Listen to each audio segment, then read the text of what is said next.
कई बरसों पहले की बात है। कविता और उसका बॉयफ्रेंड रोहित भूतों की रिसर्च पर काम करते थे। दोनों को खतरनाक जगह पर जाना और वहां के बारे में जानना बहुत अच्छा लगता था। आज सवेरे ही रोहित को शिलवाड़ी गांव से एक औरत की चिट्ठी मिली थी। वो बता रही थी, हमारे गांव से थोड़े दूर एक अजीब सी गुफा है। वहां पर हमारे गांव के लोग शाम होने के बाद निकलने से भी डरते हैं। कई सालों पहले गांव के दो लड़के उस गुफा में गए थे, पर आज तक वापस नहीं लौटे। रोहित साहब, आपके बारे में बहुत सुना है। एक आप ही है जो इस गुफा के बारे में असली सच है उसे सबके सामने ला सकते हैं।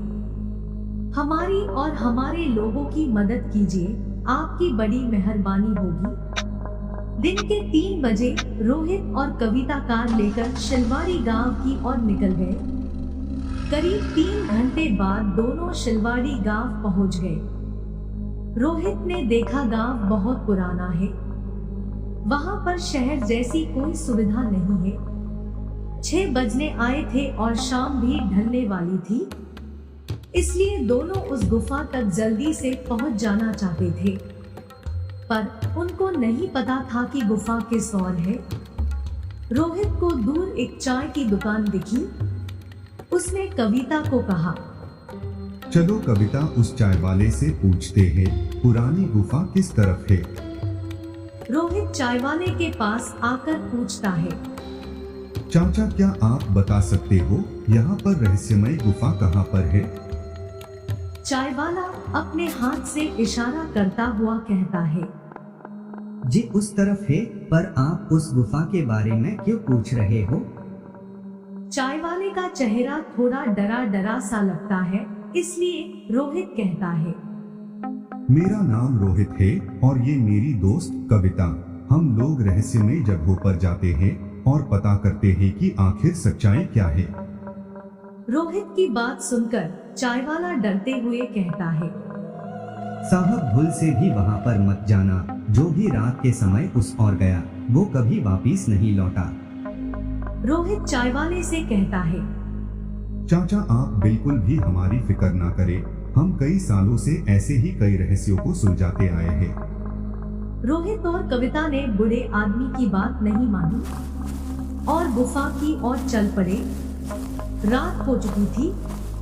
रोहित अपने हाथ में एक छोटी सी टॉर्च लेकर कविता के साथ चल रहा था। रास्ता काफी वीरान था और रात के समय दूर दूर तक कोई इंसान दिखाई नहीं दे रहा था।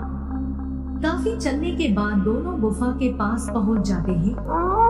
रात के समय जंगली जानवरों की आवाजें जोर जोर से आ रही थी, पर कविता और रोहित बिना डरे जो काम करने आए थे वो काम करने में लग जाते हैं।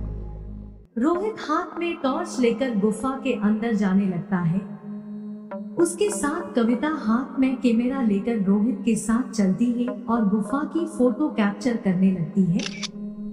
दोनों गुफा की काफी अंदर पहुंच जाते हैं और गुफा को गौर से देखते हैं। तभी कविता कहती है, रोहित, सचमुच ये जगह तो काफी वर्षों से वीरान है।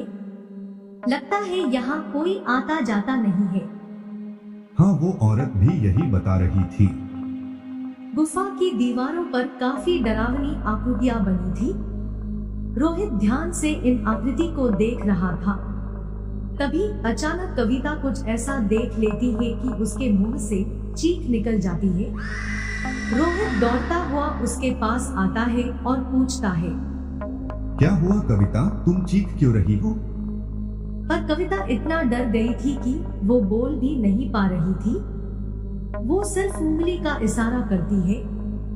रोहित उस तरफ झट से टॉर्च करता है और जैसे ही टॉर्च की रोशनी उस ओर पड़ती है तो वो डर जाता है और डर उसके चेहरे पर साफ साफ दिखने लगता है। सामने दूर अंधेरे में बड़े सींगों वाली परछाई उनकी तरफ लाल लाल आंखों से देख रही थी। उसका चेहरा साफ नहीं दिखता था, पर वो बहुत डरावना था। कविता और रोहित डर के मारे एक दूसरे की ओर देखते हैं। दोनों समझ गए थे कि यहाँ पर आके दोनों ने बहुत बड़ी भूल की थी। अपने करियर में दोनों ने ऐसी खौफनाक परछाई नहीं देखी थी। अब दोनों ने इस गुफा से जल्द ही निकल जाना सही समझा। दोनों गुफा से बाहर आने की और भागने गए, पर ये क्या, वहाँ पर कोई बाहर जाने का रास्ता नहीं था। दोनों वहीं पर ही रुक गए। कविता ने कहा, रोहित जल्दी से बाहर जाने का रास्ता ढूंढो, मुझे बहुत डर लग रहा है। कविता ने इतना कहा ही था कि रोहित को कोई अदर से क्षति जोर से पकड़ लेती है और गुफा के एक अंधेरे कोने में लेकर चली जाती है। रोहित के हाथ से टॉर्च गिर जाती है और उसके मुंह से जोर की चीख निकल जाती है। ये सब देखकर कविता रोहित के पीछे पीछे भागती है, पर कविता को कुछ भी दिखाई नहीं देता। थोड़े समय बाद खौफनाक गुफा में कविता अकेली पड़ गई थी। अब रोहित भी उसके साथ नहीं था। वो जोर जोर से रोने लगती है और कहती है, कोई मेरी मदद करो, हम इस गुफा में फंस गए हैं। पर उनकी आवाज सुनने वाला वहाँ कोई नहीं था। गुफा में अब अजीब सी आवाजें सुनाई दे रही थी। डर के मारे कविता की पागलों जैसी हालत हो गई थी। तभी उसे रोहित की आवाज सुनाई देती है, कविता मेरी मदद करो, ये राक्षस मुझे मार देगा। कविता मुड़कर जहाँ से आवाज आ रही थी उस तरफ देखती है तो डर के मारे उसके पांव कांपने लगते हैं। सामने एक कोने में काले सिंगों वाला राक्षस रोहित के शरीर के ऊपर बैठकर उसे जिंदा खा रहा था। रोहित की दर्द के मारे थोड़ी थोड़ी चीख निकल रही थी। कविता ये सब देखकर डर के मारे भागने लगती है, पर गुफा की दीवार को टकरा जाने से वो बेहोश हो जाती है। काफी समय बाद कविता को होश आता है तो वो अपने आप को उस डरावने राक्षस की गोद में पाती है। वो डर के मारे चिल्लाने लगती है। तभी वो राक्षस डरावनी हंसी के साथ कहता है, यहाँ जो भी आता है वो कभी यहाँ से जिंदा नहीं लौटता। आज मैं तुम्हें मारकर तुम्हारा खून पीकर और ज्यादा शक्तिशाली बन जाऊंगा। इतना कहकर वो कविता को अपनी बाहों में जोर से दबोच लेता है। उसकी पकड़ इतनी तेज थी कि कविता की जोर की खौफनाक चीख सारी गुफा में गूंजने लगती है। थोड़े ही पल में कविता की मौत हो जाती है और ऐसे ही शिलवाड़ी गांव की गुफा का रहस्य एक रहस्य ही बन के रह जाता है।